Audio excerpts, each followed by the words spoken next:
kisha dashur prej përvojës edhe perspektivës juaj me marrë një vlerësim, ndoshta sa ju e vlerësoni që në realitet ose në praktik ka pavarësi gjyqësorit.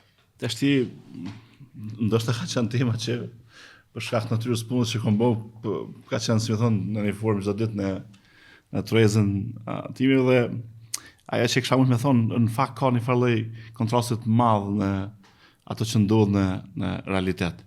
Për shkak se nëse morëm tani standardet për testin e pavarësisë gjyqësorit, në kuptimin kushtetues ligjor dhe të institucionit, realisht sistemi është në princip shumë i pavarur, sepse ka disa parametra që e identifikojnë ose e mosin nivelin e pavarësisë gjyqësorit dhe lidhet në atë parë me buxhetin dhe administrimin.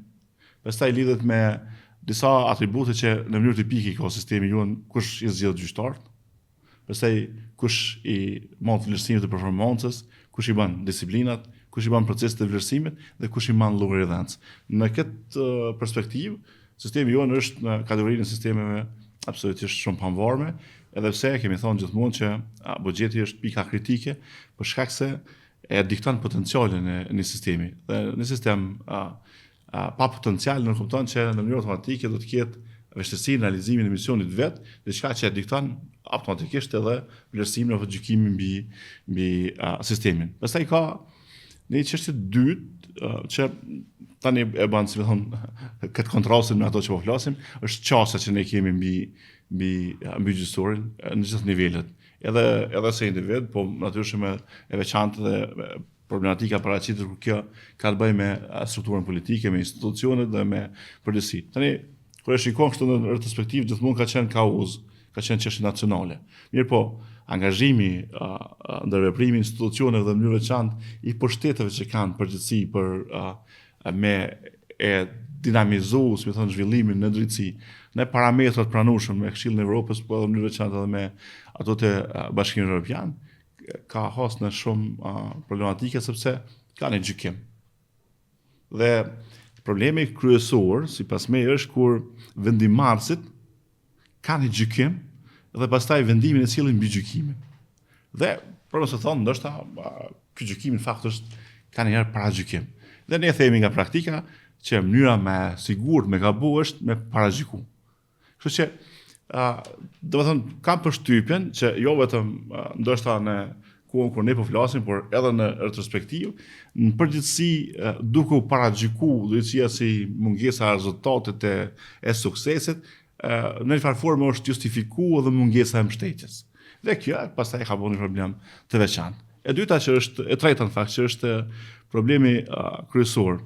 Edhe në vetë standardet e Këshillit të Evropës, kur diskutohet për shembull për lirinë e shprehjes, ka një logjik se cilët subjekt, instituciona apo organizata duhet të jenë më të mbrojta dhe ndaj kuj mund të jenë më liberal në shprehje.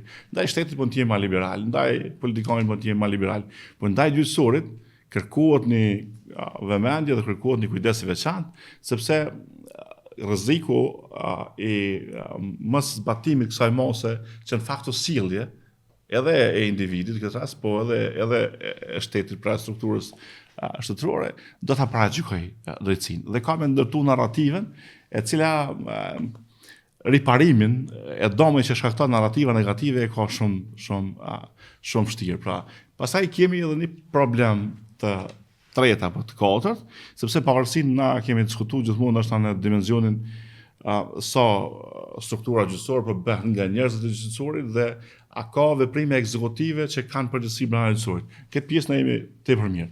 Mirë po, duhet me thonë që ka edhe një çështje që na duhet me trajtu vetë gjyqësori.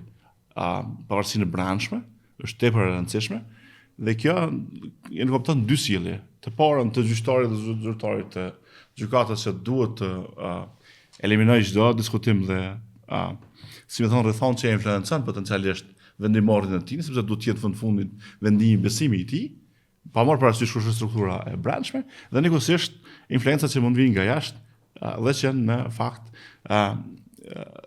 edhe mund ta gjykojnë pasaj drejtësinë si të njëanshme apo ta paragjykojnë apo ta perceptojnë dhe gjitha këto në fakt kanë një rezultat përbashkët që besimi i publikut zbehet. Prandaj ne në këtë sens duke besu që në fakt qytetari përmes transparencës së institucioneve është kontrolluesi më i mirë i të gjithë ushtrimit përgjithësive të autoriteteve publike, mendoj që kemi bërë progres.